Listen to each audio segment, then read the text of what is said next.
Listeners and learners are welcome to this online blended learning course on policy making, designed by the partners of the DIMA Erasmus Plus project in 2017. You are particularly welcome to Module 1, What is Policy?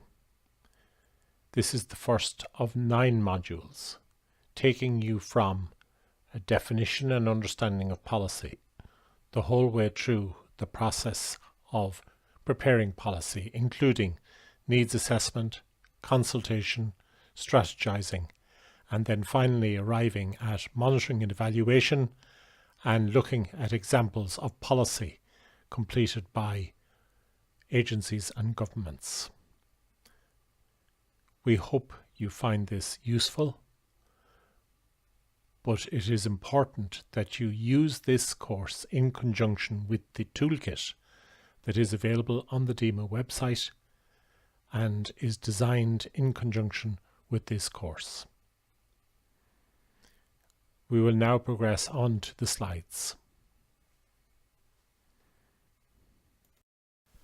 On this slide, you will see a list of the partner countries involved in the DIMA project. They are Cyprus, 2 partners, and 1 partner each from Ireland, Slovenia, Slovakia, and Belgium. For more information on the project and the partners, please visit the DIMA project website.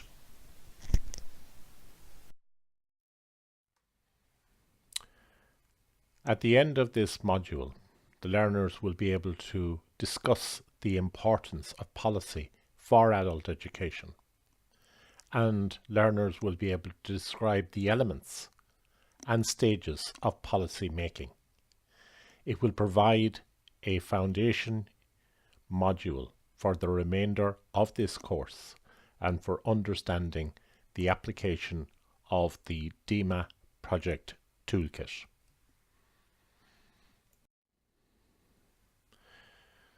There are a wide range of definitions for what policy is. These definitions range across general statements that guide thinking and action in decision making, or a line of argument rationalizing the course of action of a government. Thirdly, a plan or course of action intended to influence and determine decisions, actions, and other outcomes. In this brief range of definitions, you can see that the understanding of policy can range across a number of expected outcomes, from guidance to actually influencing and determining.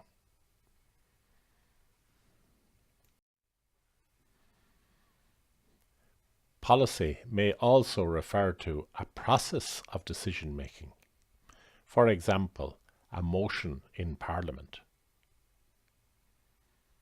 It may be a product or outcome of an engagement or consultation, such as the preparation of a white or a green paper, a discussion paper, a consultation paper. It may be what government actually delivers, such as the delivery of services or the enforcement of regulations in education, health, etc. Fourthly, policies may be understood as political, management, financial, and administrative mechanisms arranged to meet explicit goals. From this list, you can see that policy making has a wide range of potential influences, but also a wide range of expressions in terms of inputs into decision making, formats for garnering ideas, applications and outcomes, and the actual delivery of various outcomes to reach particular goals.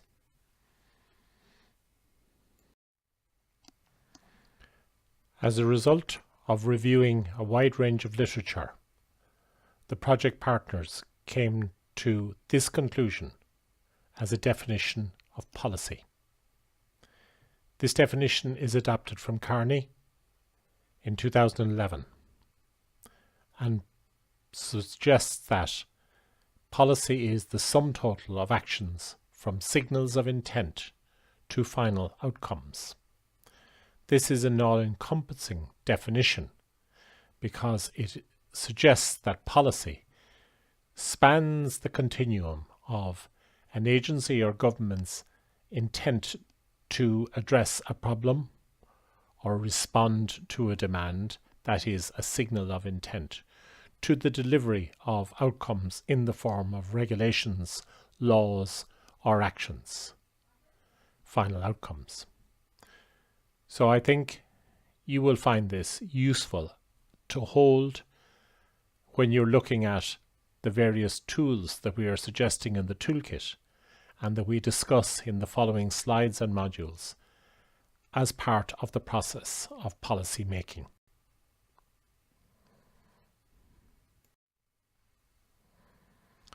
When we look at what is public policy, we have to draw the distinction between it and just generalized policy. Public policy is a course of government action or inaction in response to public problems. You will see here that action or inaction is highlighted because choosing to do nothing, to take no action, is actually adopting a particular policy stance. Dye clarifies this by suggesting that public policy is whatever government chooses to do or not to do.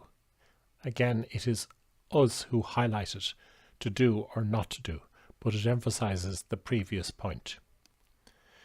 Public policy is an attempt by a government to address a public issue by instituting laws, regulations, decisions, or actions pertinent to the problem at hand, or an attempt by government not to address it.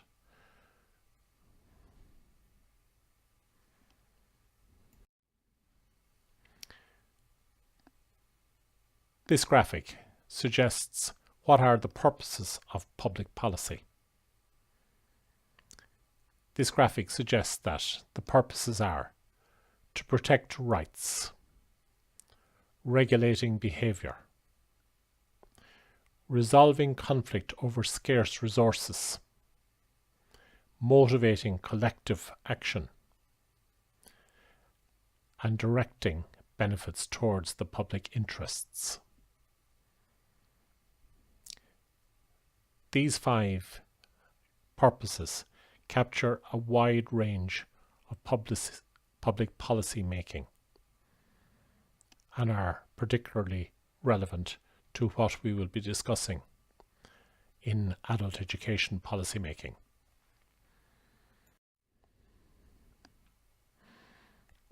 We are going to look now at the characteristics of public policy. And these characteristics are that public policy is made by public authorities. Public policy is not random. It comes from a need, a demand, or a problem that has to be solved. So the third point is public policy is in response to a perceived problem. Public policy is purposive action or inaction. In other words, it has a purpose. It is also a product of demand or pressure.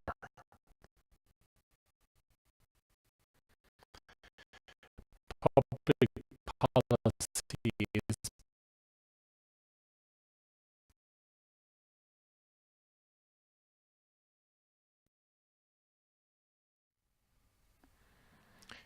It is important for us to separate policies from procedures, because policies are distinct from procedures or strategies, which are operational instructions for applying a policy decision. Operational procedures interpret policy and define activities that must be carried out to implement the directions and goals set by policies. Many of us who will be looking at and listening to this content are practitioners. We do not see ourselves as policy makers. However, in actioning the programs that many of us are involved in, we are interpreting policy. We are deciding what direction and what methods we choose to use.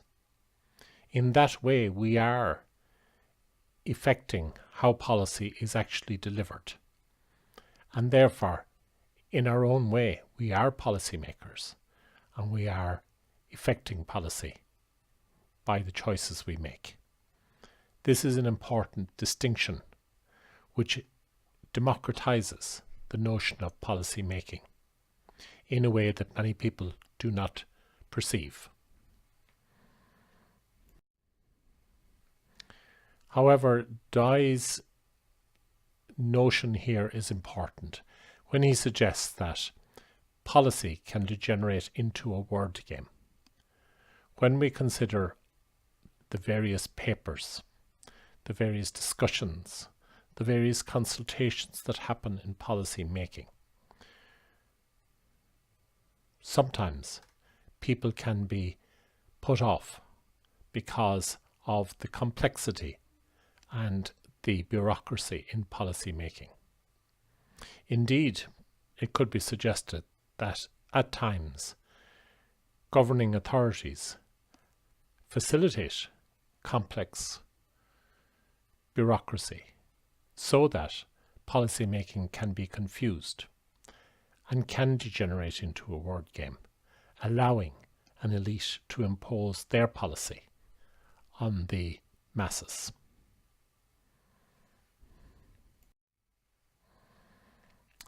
This is an important graphic adapted from Dye. It identifies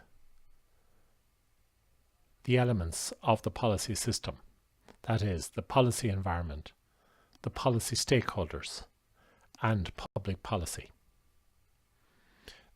The policy environment will be affected by a wide range of social and economic issues, such as crime, inflation, unemployment, discrimination, disadvantage, and poverty.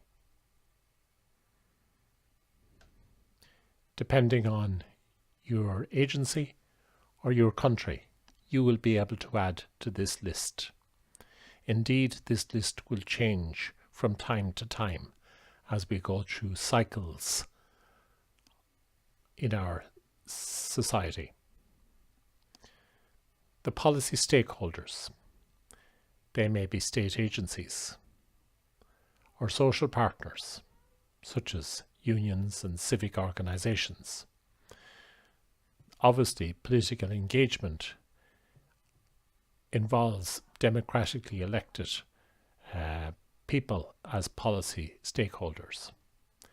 There is the broad citizen discourse, where policy making, particularly when we talk about consultation and stakeholder involvement, invites in the citizen to make their comment known. And there is inclusive strategies, which we would advocate very strongly to ensure that those who are not heard, those who are more difficult to reach, are included and listened to as significant policy stakeholders. The element of public policy addresses enforcement, economic employment, human resources, social protection, discrimination, and citizenship. In other words, public policy has a very broad impact, not just directly on adult education, but on social aspects of society, on economic aspects of society, on the quality of people's lives and the way that people engage. In other words, their citizenship.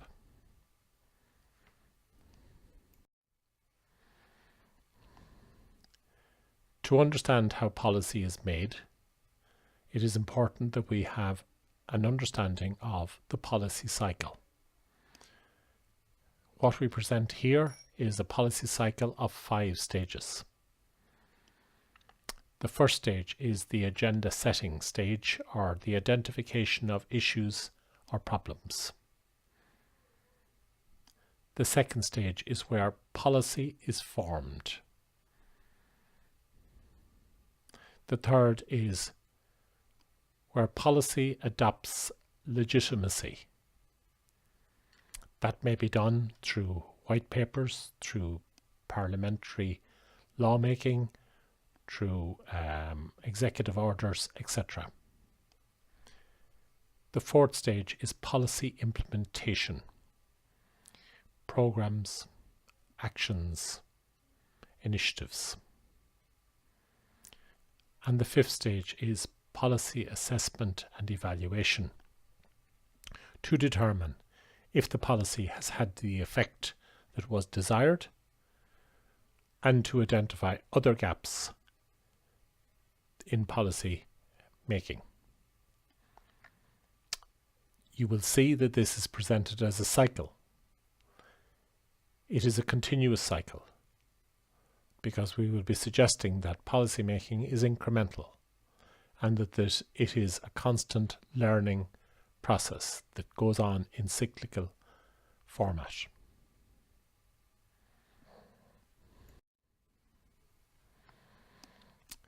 We will be discussing the elements of policy as we progress through this course. We must note in particular intentions, goals, plans, programs, decisions, and effects.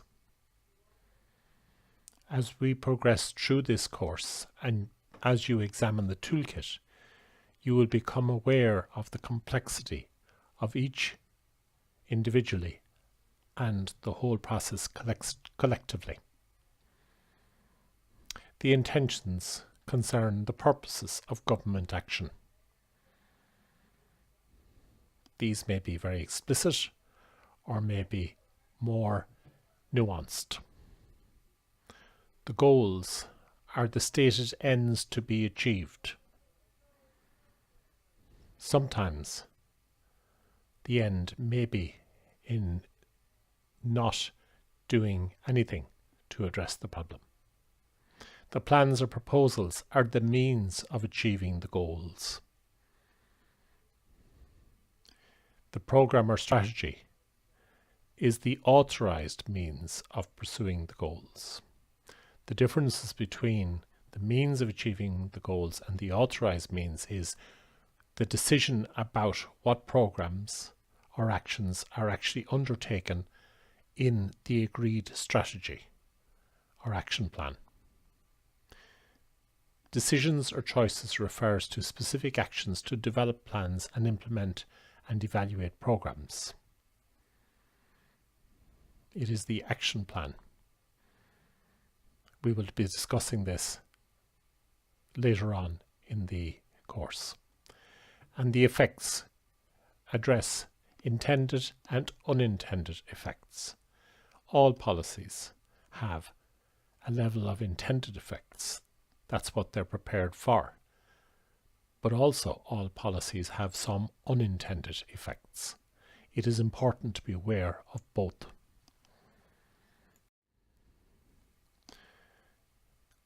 Goals are what policies hope to achieve, set out to achieve. A goal is a specific, measurable statement of an expected outcome. What is important to note here is it is a specific, measurable statement. So a goal has a very clear expected outcome. We wish to note that the terms aim and goal is perceived in a variety of perspectives in different locations and among different agencies, and these terms are often used wrongly, interchangeably. In other words, sometimes we talk about aims when we actually are referring to goals or objectives, and vice versa. We mean aims when we talk goals and objectives. The language is important, and it is important for us to define terms before we use them, particularly in policy making.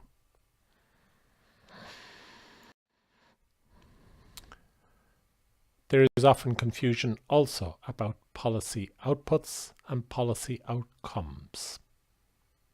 Policy outputs are the formal actions that government takes to pursue its goals,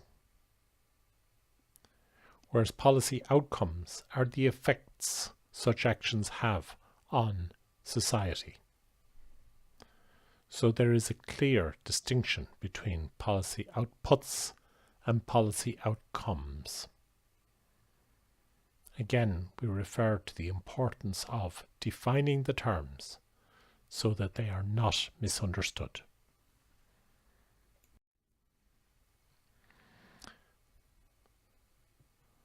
Let's look at what policies do. Policies emerge in response to need or demand.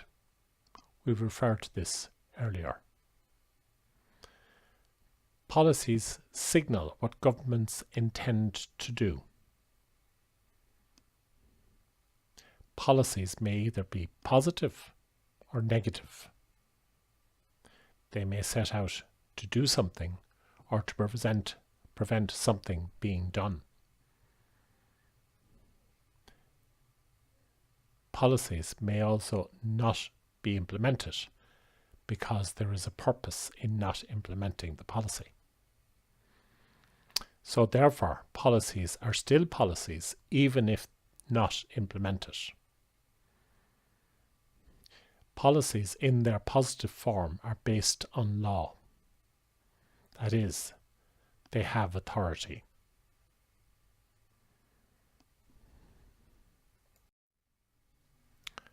This brings us to the question of who makes policy.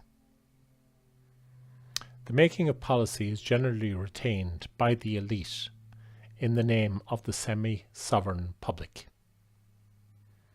What this means is that a group of people, an elite, make policy on behalf of the masses, the public.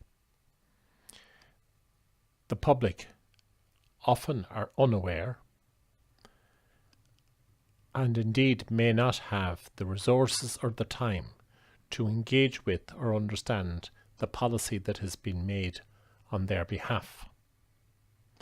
Sometimes they will not know about this policy because it can be expressed in a wide range of often unrecognized instruments. The public sometimes do not realize that the action being applied to them and their society is an action of a policy that has been agreed on their behalf by their representatives or by an elite who may not be their representatives. So we need to be conscious of this, and we need to be conscious of the process of policy making. And I would recommend that you look at the section in the Toolkit for developing, implementing and monitoring adult education strategies, the DIMA Toolkit, and particularly to look at Module 1 and Module 4. Module 1 being the companion to this section, Who Makes Policy, and Module 4 being the process of policy making.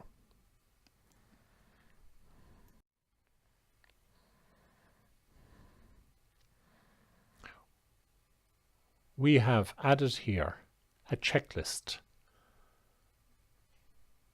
for your use. This checklist suggests a number of elements, characteristics of policy.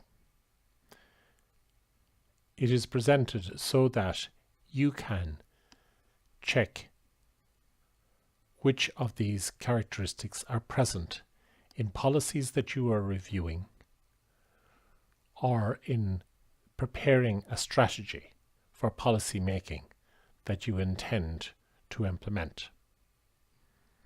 It is useful for identifying gaps in the process of making strategies for policy making, or it is useful in identifying the gaps in the actual policy when it is made.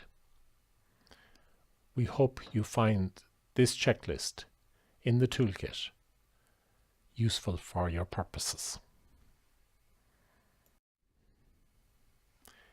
We have come to the end of Module 1. We hope you have found the content useful and that it will encourage you to progress, to review the toolkit and to follow the readings that are presented in it to further equip yourself in the skills of policy making. Thank you very much.